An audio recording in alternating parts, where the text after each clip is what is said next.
Drinks, food, art, fun. This is Hops and Spirits Kentucky. Joining us for our Q&A this week as part of Whiskey Weeks 2023. They're kind of a newer brand to many of us, but I think they'll be around for a while, and I think you'll enjoy it. Welcome in Jacob Call and Forrest Smallwood from Hemingway Whiskey. Hey, man. Hey, Jonathan. How are you? Well, I appreciate y'all hopping on. Jacob is the master distiller. Forrest is the marketing community engagement director there. And you guys have some interesting backgrounds that we're going to be talking about. But before I get into any of it, I must say this bottle, for those that are watching and not listening, is a very pretty bottle. Yep, we've been blessed to have some really cool design. We work with on our brand as well as named Lindsay, and Lindsay Post Monday. She's out of Los Angeles. She does a lot of the design work. But we've been had some early success on the whiskey, but also the design. So we've won Best of Show for the Ascots for the bottle design. So super cool. I can kind of walk you through it there if you want to hold it up there. We've got on the front of the bottle, obviously. There's a typewriter key, so they're a direct replica of the 1950s typewriter that Ernest Hemingway would type on. And then, if awesome. You don't notice yet, in the inside of the label there's actually a mural of Ernest Hemingway. So that was actually commissioned by James Cook out of the United Kingdom. And what he does is take a typewriter and creates that mural out of all different types of numbers and letters. And so that'll present itself as you drink through it. Oh, as soon as you mentioned that, I saw that because I was looking at the typewriter set, where it says Rye for those that are watching, and I was like, wait a minute, I see a picture in the background. That is awesome. That is, those little details though make it so cool to not only share what's inside, like the juice that's inside the bottle, but the story behind everything there is. And if you get a chance, we had a really limited first run of the first edition. So a little bit older juice that we came out with. The packaging was a little bit different. On the back of that one actually had a library card, as you can see here. And so the library card comes out, has an envelope. And we actually wanted everyone to kind of sign it and then put it back in, and you can have it forever and just know who you tasted it with. It's been pretty cool in the market. On the bottle you've got, though, on the necker, it's pretty cool. It has the grain receipt, rye grain receipt. If you kind of notice, our brand's designed off of the rye. That's a grain receipt that you would give to the truck drivers, and they would come into the distillery. But also, Ernest Hemingway was famous for a 6-word challenge. So he could create a mural with 6 words, and so we're really challenging our fans and consumers to create their own mural and turn it in online and our website. So that's part of the necker. And so, yeah, a lot of details and in the bottles, but I think that's part of the brand, and the juice is just as good, if not better. Well, and we'll be talking about the juice here in a second, but I want to talk a little bit about you two, because you guys have some interesting backgrounds. So before I dive deep into those with some good questions, I call this the Cliff Notes, just a little bit about yourselves, not too much, because like I said, I got a few questions for each of you. All right. Yeah. So I'm Jacob Call, 8th generation master distiller, 8th generation Kentuckian. Family dates back to 1791. Samuel Call was first distiller, came into Bourbon County, Kentucky. He had a couple stills, dozen fermenters. And then in more modern times, my grandfather worked at Jim Beam. My dad worked at Jim Beam for a number of years. We moved to Florida in the 90s, and my father created all the Cruzan rum products. I went into, I worked with my dad for a number of years in high school and college. I had all the really challenging jobs at the distillery, stacking cases and working in processing in the summer. We had a big cattle ranch, used to take care of the cows. And then came back to Kentucky, went to Murray State, and was a banker for about 7 years. And then I moved back to Florida and worked with my dad again at Florida Distillers for 7 or 8 years. That company was sold. My dad left and started working for Pilar Rum, and as well as Hemingway for a number of years now. I moved back to Kentucky again and rebuilt the historic Charles Medley Distillery down in Owensboro, which later became the Green River Distillery. So I was employee one there back in 2015, in charge of all the renovation. Brought it all back to life until that was sold recently. After that, I left and started my own distillery with my good friend J.D. Edwards, who happens to be our president here. So we broke ground in November of last year. We started distilling about a month ago. We're actually the second largest Kentucky wholly owned distillery. We make about 50,000 barrels of bourbon and rye whiskey a year, and things are going great. That's awesome. And Forrest, you've got a fun little background as well. Yeah, so I played college basketball. So I actually played basketball at Murray State for a year, and then transferred to Bellarmine University, which is now Division I in Louisville. Actually worked on ESPN doing their color commentary during the season. So still do a little bit of the basketball for the team, and around Scotty and really kind of just Scotty Davenport, and he's introducing us. He's talking about opening doors, and so one of our boosters there was Bill Samuels and Chris Morrison, and so fell in love with the industry and those guys being around the storytelling. And so I jumped in. I worked at Southern for about 7 years, and then I started my own transportation company doing tours, and fell in love with storytelling. Worked at Makers, came full circle, worked with the Samuels for 2 years, was there during COVID and really dug into the agricultural side of the tourism. And then got a call to really relaunch Green River and the 10th Otis Distillery, and work with Jacob and the team and really create brands. And so kind of full circle moment for me, just kind of getting back into the pushing and drive from having something from the start, and then kind of pushing it into the market here with Hemingway, just like we did with Green River. So. Well, I was going to say, it's such a unique background for both of you, and for Forrest, what was it like to kind of, were you a whiskey fan at first, or how did those, I know the doors were opened by some whiskey folks, but did you like whiskey right off the bat?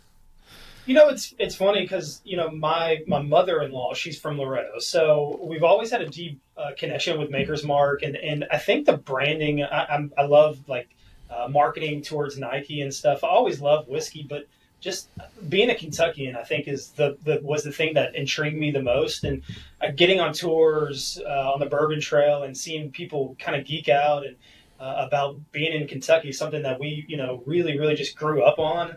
That got me excited, right? And just going through hometowns and people like, this is so cool, right? And that got me intrigued into the industry, and then got really heavily into the limited, time offerings and stuff like that. This is very similar to Nike and shoes and how they release that. And so I fell in love with all that, really. And so that's kind of what led me into the branding aspect of it. And now, Jacob, you mentioned, you come from a long line of distillers, but you went banking first. Did you have enough fun doing all those jobs there with your dad that you're like, I got to go somewhere else? Right. Yeah, I mean, my dad was always big on wanting us to do other things and try other things and learn from other people. And I'm sure I'll be the same way with my kids when they get out of school. But yeah, I mean, Kentucky always kind of calls you home, no matter where you're at in Florida, wherever I was at. I always wanted to get back to Kentucky to make bourbon or rye or whatever it may be. But yeah, making whiskey is definitely a lot more fun than making, for sure. Well, I was going to say, you get to be around the process, and for each of you in your roles, what is that like for y'all? Because obviously, Jacob, you're kind of part of the kind of making the final product, and Forrest, you're the one that kind of gets to make sure it gets out there, and people get to know who you are and things like that. Yeah, I mean, at the distillery, so I wear a couple different hats. So at the distillery here, Western Kentucky Distilling Company. I'm the COO, uh, also like the general manager, COO, then the master distiller. So I do all the recipes and but still, run the distillery. Have a great team here. Spencer Ott, and he's my distillery manager. Just a great group of guys. I told somebody the other day, it's kind of like just getting to come in and make bourbon and hang out with your friends all day. So it's great. We're having a good time. I think for me, it's pushing the brand, and it's always as an athlete, right? You believe in something and you become passionate, and so one getting the story out of the calls, which Jacob's so humble, but his background dates back to 1791. I mean, they have records of having a land dispute with Elijah Craig at the time, and so being eighth generation, the stories just go endless, and for me, the passion's there. The juice is extremely good, and like you said, I think we had a saying of a Green River: we don't do business with people we don't like, and so we have a really good group here at the distillery, but also with the Hemingway side of things. We're really assembling a good Kentucky team. So, to jump in front of people like you and influencers and Kroger buyers, and I think I'm really persistent. But when you have something you believe in, once people taste it, they fall in love. So.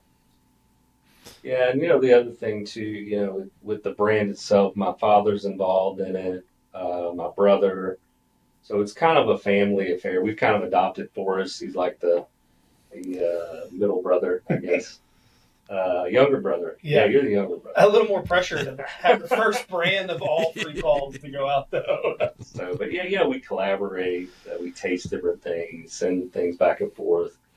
My father actually does the blending and the finishing in the Oloroso sherry, rum seasoned sherry barrels. So we're all kind of involved in it. It's a fun project, and we're having a really good time. Well, I was gonna say the juice is pretty cool, and like you said, you've got some fun history. And you guys were at Green River beforehand, and before that kind of changed hands. What was it like to bring that back from kind of back into existence? Because not everyone gets to truly do that. It's one thing to resurrect a brand; it's another to resurrect a distillery. Yeah, I mean, it was in shambles. It was shut down for over 25 years when I got there. Had a great team that helped do that, that helped me to do that. I used to say it was a once in a lifetime opportunity to get to go back and rebuild something historic like that.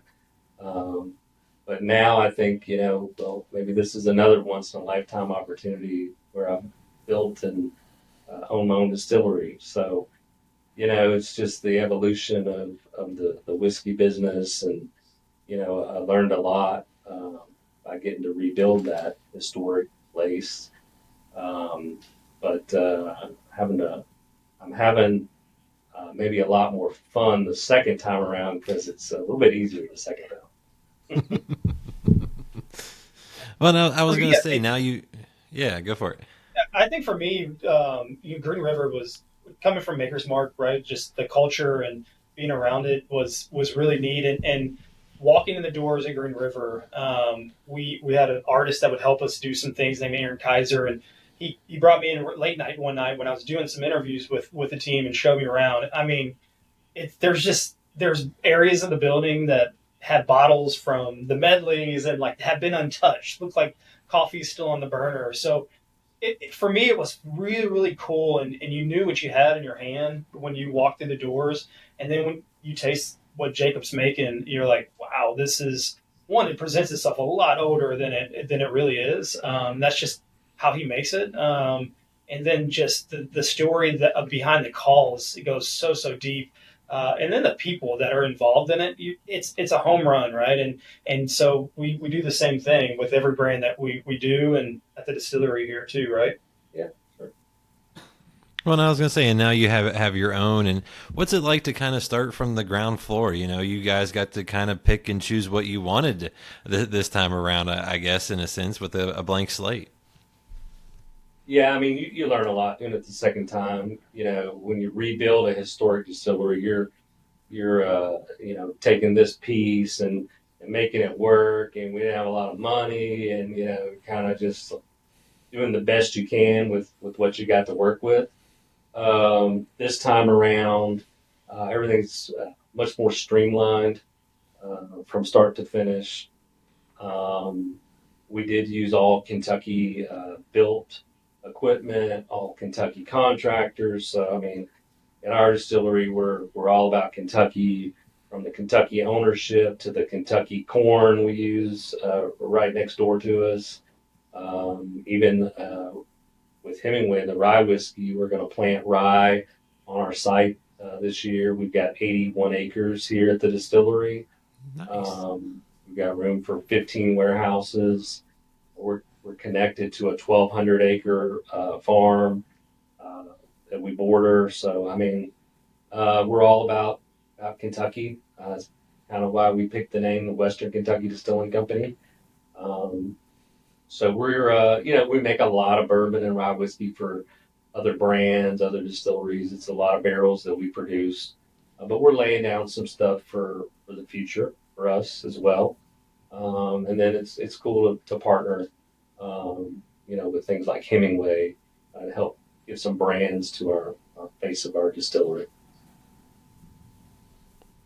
And I was going to say the Hemingway whiskey. How did that kind of come about, and how did y'all get involved with them?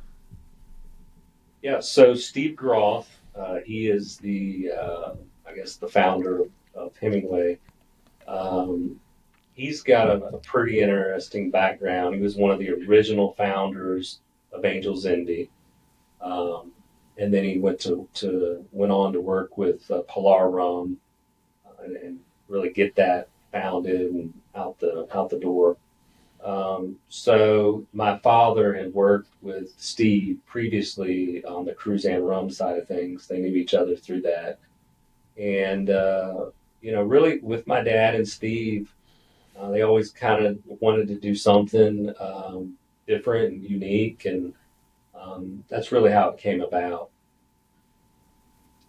And like I said, the three families is really, the Groth family, the two sons, Paul and Kyle, both work on the brands. And I think the opportunity for Jacob and the Calls to work together and do a brand for all three of them, they called me. And when I heard that Jacob would be involved, and his brother and his dad, and then the background of Hemingway and actually being part of the family, between the three families, there's something to love about the brand, right? And so it definitely is a home run, but being part of just with really good people with a purpose, super exciting, honestly. Well, I was going to say for you, Forrest, boy, are there some fun stories to share from all three, and the name and the different things you guys get to do with, like you said, the bottle and so much more. Yeah, I mean, gosh, and if you can't find something interesting, like I said, it's hard, and so you got the family distilled with families, the Jacob's juice that we definitely incorporate in every bottle. Family blended, his brother, all three of them really do the blending process, and then the cool story of just finishing it to his dad and having all three. It just represents the craftsmanship of generations of whiskey.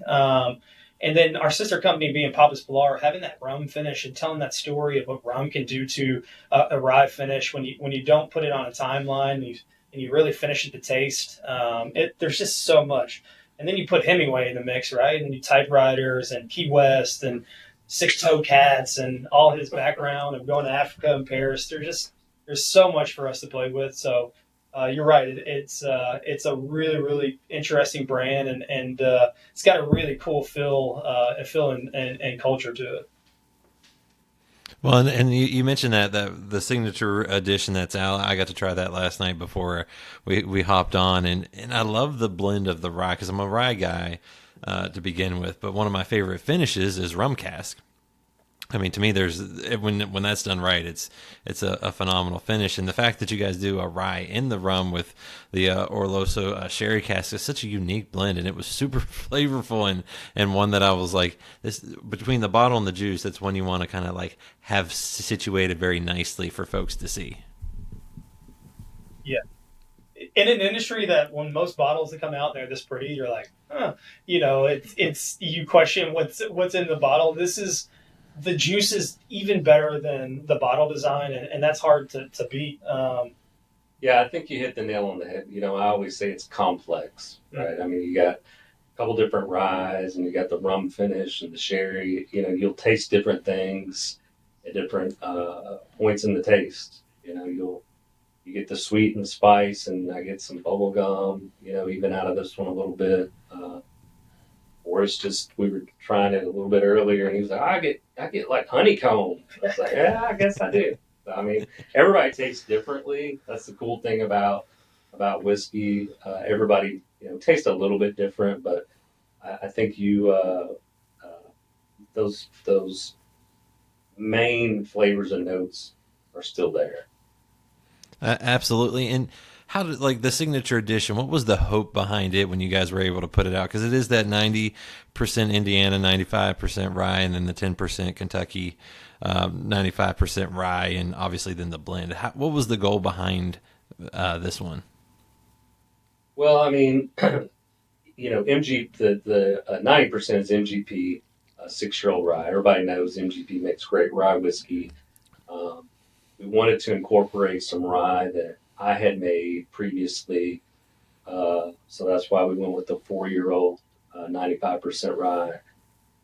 If we had more of it, I'm sure we would have used more of my rye, but that was pretty limited availability that's out there that we could get a hold of. So that was really the main driver, but it all really comes down to taste too. I'm not going to put something out there that with my name on it that's not going to taste good. I know my dad won't. So that for us, it all comes down to the taste and the finish. And then I think you're exactly right. Once you throw on the rum finished sherry barrels, it just takes on a whole new level.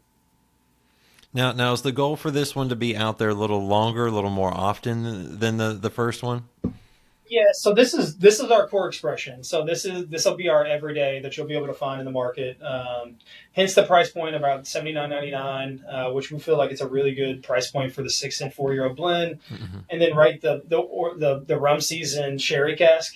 And there's a reason for we see so many finishes these days, right? And so one thing I think is there's a reason why we finish in that sherry rum finish, and that's because we, with our sister company, Papa's Pilar, we do have a sherry finished rum, and so we try to use everything as much as possible, and that sherry really does something to the rum finish. It sweetens it up. It also dries it at the right spot. So we age it to taste in that. But again, like you said, this is our core expression. Everything that we come off of this will be like our barrel program, cast strength, or anything like that will come off of this blend right here. Well, I was going to say that price point, with a 6 and a 4 and kind of being a craft brand, you don't see that. Unfortunately, you don't see that a whole lot these days. So how important was it to have it where this is a bottle folks can go out and get on not just one occasion, but more than that? And I think between both of us, we've had many discussions when we were at Green River. We priced it at a point we wanted everyone to be able to enjoy it, and same thing here, right? We're definitely in a premium finish with a little better or a different of a blend, so a little bit more behind it. But our goal is to always have something that everybody can reach for. It's accessible and also celebrates all of our goals that we want to come out with brands and expressions. Yeah, I mean, in my opinion, bourbon and whiskey and rye, especially something that's really good, it should be tasted, it should be shared, it should be enjoyed. That's why we had the library card on the signature edition. We don't want you just having a library card and you never fill it out, with who you tasted it with. So, I mean, in my liquor cabinet at the office, I mean, I get bottles all the time from places and I share them. I have the guys come in and, if it's a hard to find bottle, hey, let's try it. Like I don't want to just sit around forever. So that's what I think bourbon and rye whiskey should always be shared. No, I think this was an interesting because the blend's different. We obviously had the limited time offering with the first edition that came out. It was a blend of 96% or 94% 9-year old MGP and then 4% or 6% the 4-year old Green River. Same finish. But we tasted them side by side, and both of them won a lot of awards this year on the Escots and the Barleycorn. But the 6-year old and the 4-year old blend, I think it shows a little more traditional rye notes that you are used to, and it's won a lot more like double platinums, best of shows, because I think it's more relatable. When this is the first edition with the older juice, a little more complex, a little smokier. This is more of your everyday rye that has that extra premium finish to it. We proofed it up a little bit too. It's 102 proof. So, it's the first edition was 100 proof, so 102 proof. And we went through several proofing rounds of tasting just to try to get that right proof. And I think that helps some of those flavors come through with that higher proof. No, I was going to say that's a sweet spot, I think, for a lot of folks these days. That 95 to 105 proof is kind of a good spot to be in, and it drinks really smooth. And you guys mentioned that first edition rye. Obviously it was limited. Depending on where you're at, you might be able to find it. Are those more going to be occasional, fun, limited releases, or how will that kind of continue on? Yeah, we have definitely plans for some really cool releases. The first edition, obviously, being our just celebratory, came in a box for the first 972. We'll definitely do a second edition, and then we'll do some cask strength around this year. We'll definitely do a cask strength with a couple barrel cask strength picks out there. Really interesting barrel program in the future that takes you on a real cool experience and exploration through Hemingway's and his visits on the Caribbean islands. But some other really cool shorter versions, what we would call a short story, that have different finishes. But yeah, some super really cool collabs coming out and all that, man. We plan on doing some really cool SKUs, but the first edition will eventually be the second edition, and then obviously every day will still continue to be that signature. And how important is it to kind of have that balance of there is that expression, but if folks do love it and they want to continue to support the brand, there are those other options, whether it's a short story, which is a great name for a Hemingway release, to just other things that you guys can do. Yeah, I mean, for us, it's one explores, right, the craftsmanship and what Jacob and the team does, all three of them. We're not going to finish in the craziest barrels. We're going to finish in things we know make sense and they're going to taste really, really good, but also play into that story with Hemingway and the culture. So yeah, I mean, it's important, but I think it's more fun for us, right? And it's like it shows our artistic values and a brand, but also his craftsmanship. And then why go the rye route too? I was curious about that for those that may go, well, not everyone loves a rye. I mean, I love a rye, so for me, this is perfect. Yeah, I mean, I like rye myself. I like the higher rye bourbons. We made the 95% rye just because, it's a full-on rye whiskey. I think it's a category that has started to really grow lately. You see a lot of those come out. I think that you just get a lot of spice and a lot of flavor from that. And Hemingway drank rye. There's a lot of articles and different things that Forrest has found where, Hemingway was a cool dude. There's all kinds of cool stories about him. But one of them was he did like rye whiskey. I think on a marketing side, we always say that, Ernest Hemingway never did anything the easy way. So so we would let with rye because, Jacob, he'll tell you as a distiller, it foams up, it becomes gummy. It's extremely hard to make. There's distillers out there that they'll stay away from it. So I think that on a business level, obviously what he was saying, it's a market that we feel like we can really step forward and be billboard for rye whiskey and educating consumers what rye whiskey is. But definitely, that Ernest Hemingway never did anything easy, and so we lead into that too. It seems very, very fitting. And I guess as I wrap it up, what's next for the Hemingway whiskey brand? Is there the future of non-rye releases? What can you tell me that won't get you guys in trouble with folks? I think I'll let the marketing guy take that one. I definitely think that we've got some really, really cool. We're working on a cask strength right now, but just expressions that are going to celebrate Hemingway, the Groth family, and the Calls.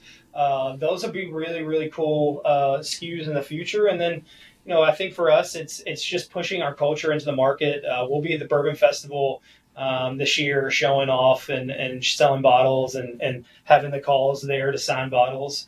But yeah, that's kind of all we can share. We got a lot planned, but definitely something here at the distillery for consumers and visitors as well. I love that. And when this drops, it'll be the Kentucky Bourbon Festival, and we'll be there as well and hanging out. And what can folks maybe expect there at the Bourbon Festival if they give this a listen to before they head on over to Bardstown? Yeah, we'll definitely have the signature edition that all three Calls can kind of sign the bottle.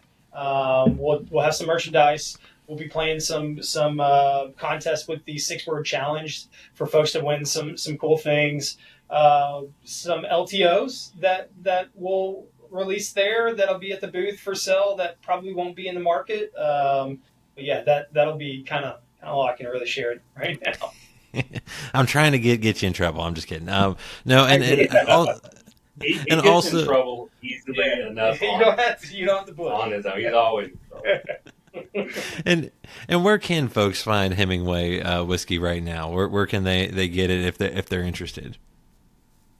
We're in 14 states right now. Kentucky, Tennessee, and Florida. We have the first edition still, so you can find those that expression. But the signature is in 14 states, and then online at HemingwayWhiskies.com. We ship to most states, and but yeah, Kroger store here in Kentucky is a major store that's picked it up. Liquor Barns, Go Puff, a lot of the major stores have already picked it up and bought into the Hemingway brand. No, that's awesome to hear, and I can't wait to see what's next and what comes from this, because, like I said, I love the way this is blended. It's right up my alley. And Jacob and Forrest, thank you for sharing the story and some pours. Thank you. Cheers. Thanks for your support and helping us share our story. Getting the word out. We appreciate it, Jonathan. Find more from Hops and Spirits at hopspirits.com. Thanks, everybody. Bye.